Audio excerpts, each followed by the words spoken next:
I call the member for Hughes.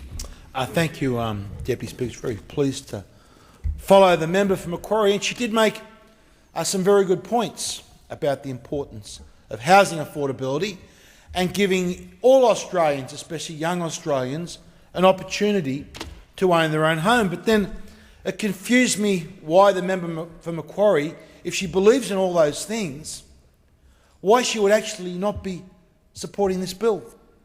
Because the member for Macquarie is correct when she said that young people often find, after they go through all their living expenses and they pay their rent, that they don't have enough left over to make significant savings contributions, to build up savings, to pay for the deposit for this home.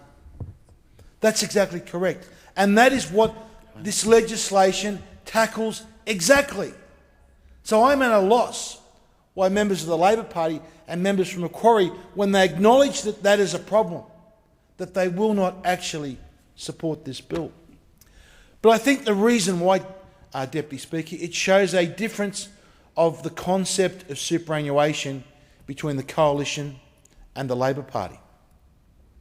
On this side of the House, Deputy Speaker, we understand that every dollar that gets put into someone's superannuation account has to be earned first. The money doesn't come from some mythical money magic tree. That money must be earned. The wealth must be created. And it's the person that in that job, instead of that money that would otherwise be in their salary, gets taken out of their salary and put in a compulsory super contribution.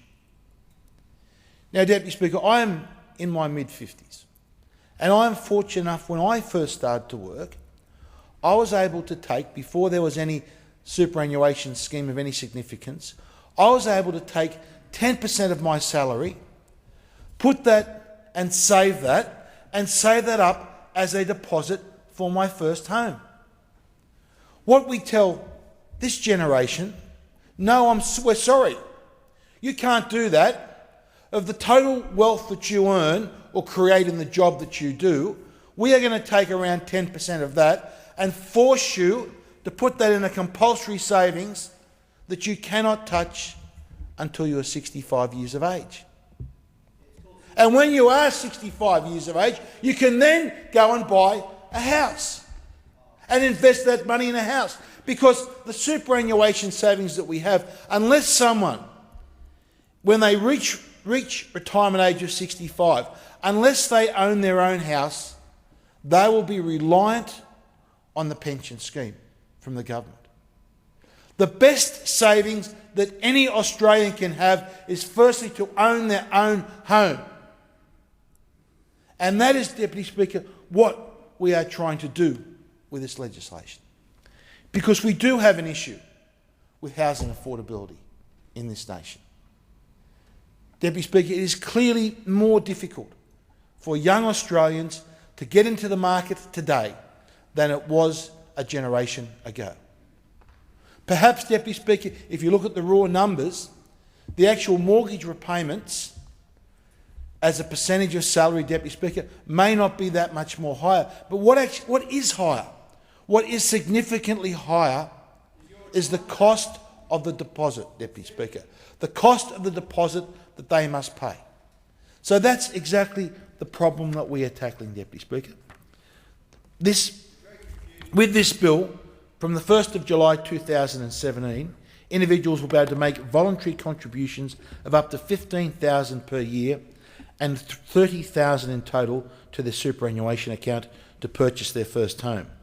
These contributions, which will be taxed at 15%, along with the deemed earnings, can be withdrawn from a deposit.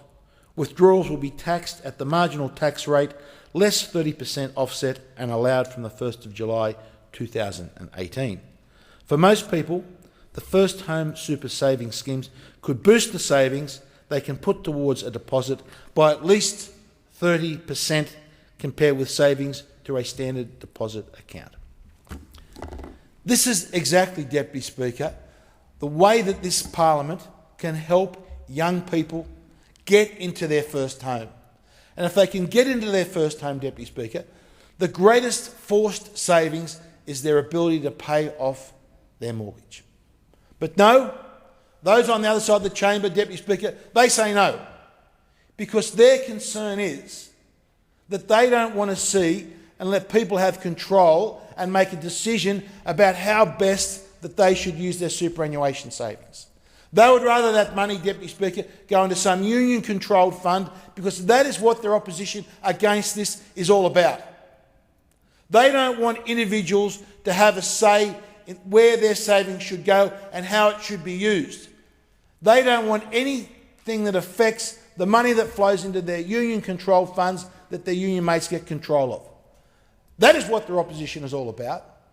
They're putting their union buddies ahead of young Australians and the opportunity to give young Australians to get a deposit and to get into the housing market.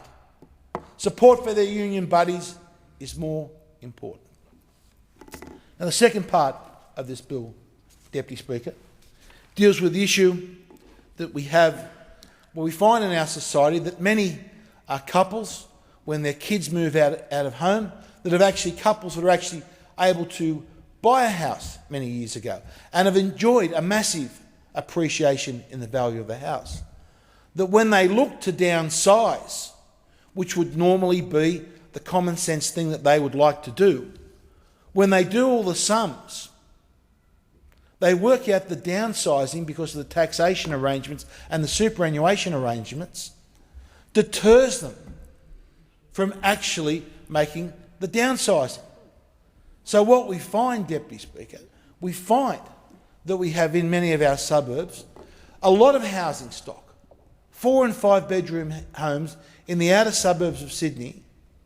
We have couples in retirement, aged over 65, that all things being equal would be prefer to move to a smaller unit, but don't do so because of the taxation and superannuation arrangements.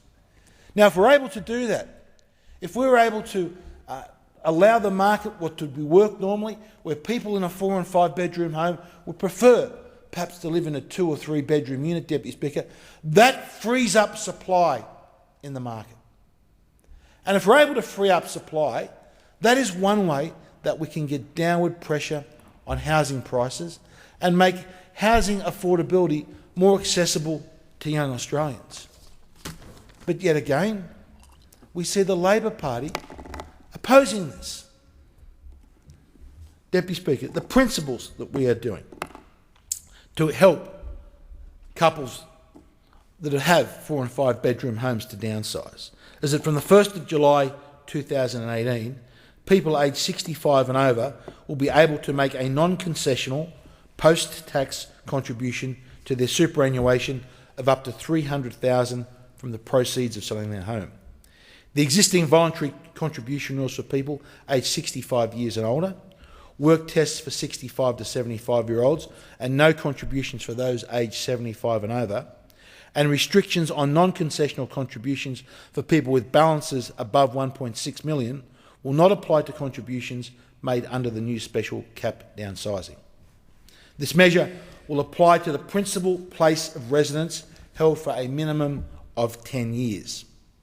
Both members of a couple will be able to take advantage of this measure for the same home, meaning $600,000 per couple can be contributed to superannuation through the downsizing cap. These new contributions will be in addition to any other voluntary contributions that people are able to make under the existing contribution rules and concessional and non-concessional caps. Another sensible measure from this coalition government, Deputy Speaker, to try and get some downward pressure on housing, to try and change the supply and demand mechanisms that work in the market, to try and give young Australians greater opportunity to get into the housing market. But yet, Deputy Speaker, like we see time and time again from this opposition, we see them putting their vested interests ahead of those interests of young Australians wanting to get into the housing market.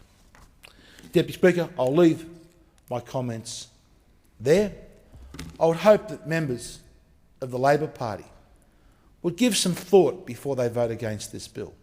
Would give some thought to those young Australians that are struggling to get into the housing market for the simple reason that the current superannuation laws that we have in this country force them to take money out of the money that they earn. That wealth that they create must be put in some sort of form that the government tells them, and they cannot be put into their house.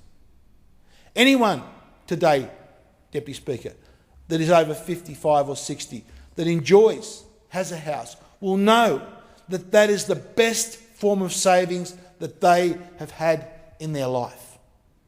And if we are talking about giving young people the opportunity to save, to build wealth for retirement, the best thing we can do is to give them the opportunity to get into their own home. So I'd ask members of the opposition, please put aside your union ties and think of those young Australians that this legislation will help to save for their deposit. Deputy Speaker, I commend this bill to the House. I thank the member for Hughes.